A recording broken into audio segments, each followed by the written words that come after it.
கர்த்தருடைய பரிசுத்த நாமம் மகிமைப்படுவதாக.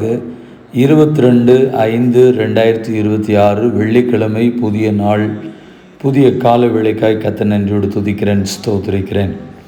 இந்த நாளுக்கான கர்த்தருடைய வார்த்தை உபாகமம் 4ஆம் அதிகாரம் 31வது வசனம். உன் தேவனாகிய கர்த்தர் இரக்கமுள்ள தேவனாய் இருக்கிறபடியால் அவர் உன்னை கைவிடவும் மாட்டார், உன்னை அழிக்கவும் மாட்டார். உன் பிதாக்களுக்கு தாம் ஆணையிட்டு கொடுத்த உடன்படிக்கையை மறக்கவும் மாட்டார். For the Lord your God is a merciful God. He will not abandon or destroy you or forget the covenant with your ancestors which he confirmed to them by oath. கர்த்தருடைய பரிசுத்த நாமம் மகிமைப்படுவதாக. இந்த நாளுக்கான கர்த்தருடைய வார்த்தையும் ஜெபமும் கர்த்தர் நம்மோடு கூட சொல்ல விரும்புகிற காரியம் என்னவென்று சொன்னால், கைவிட மாட்டார், அழிக்க மாட்டார், மறக்க மாட்டார். ஆம் பிரியமானவர்களே, நம்முடைய ஆண்டவர் கைவிட மாட்டார், அழிக்க மாட்டார், உங்களை மறக்க மாட்டார். ஒவ்வொரு நாளும் தம்முடைய நினைவுகளில் வைத்து உங்களை ஆசீர்வதிக்கிறவர். அதே நேரம் அந்த வசனம் ஆரம்பிக்கும் பொழுதே ஆண்டவரை குறித்து சொல்லப்பட்டிருக்கிறது.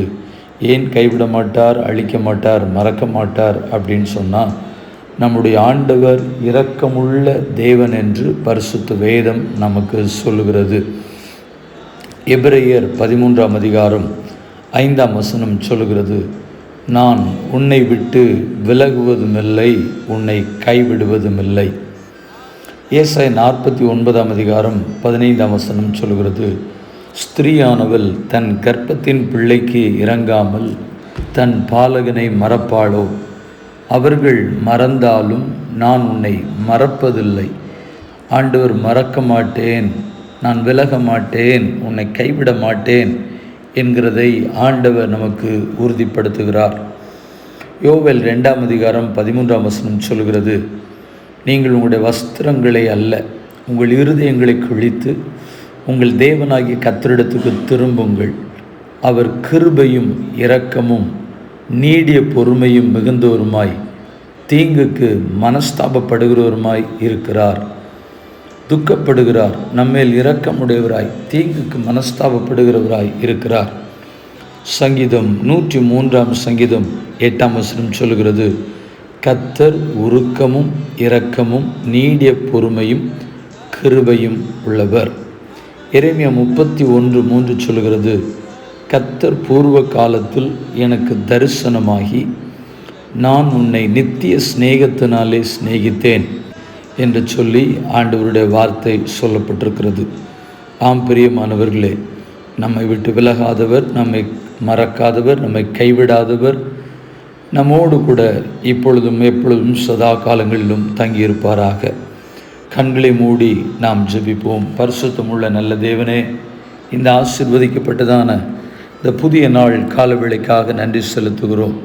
கர்த்தருக்கு ஸ்தோத்திரம். நீர் பாராட்டுகிற, காண்பிக்கிற இரக்கத்திற்காய், தயவிற்காக உம்மை துதிக்கிறோம்.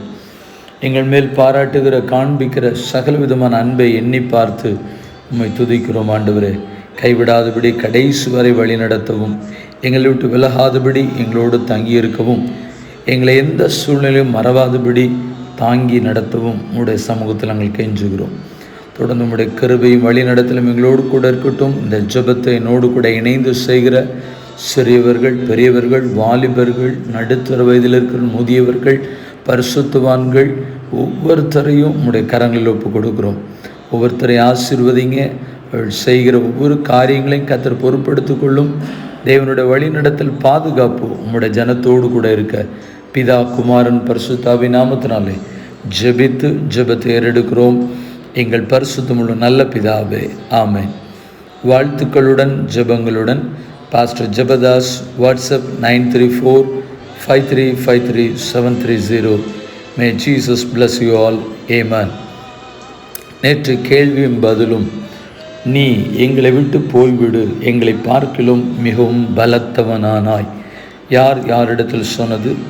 அபிமெலேக்கு ஈசாக்கிடம் சொன்னது. ஆதியாகமம் 26ஆம் அதிகாரம் 16ஆம் வசனம். இந்த நாளுக்கான கேள்வி, ஆபிரகாமுக்கும் அவன் சந்ததிக்கும் என்றென்றைக்கும் இரக்கம் செய்ய நினைத்து தம்முடைய தாசனாகிய இஸ்ரவேலை ஆதரித்தார்.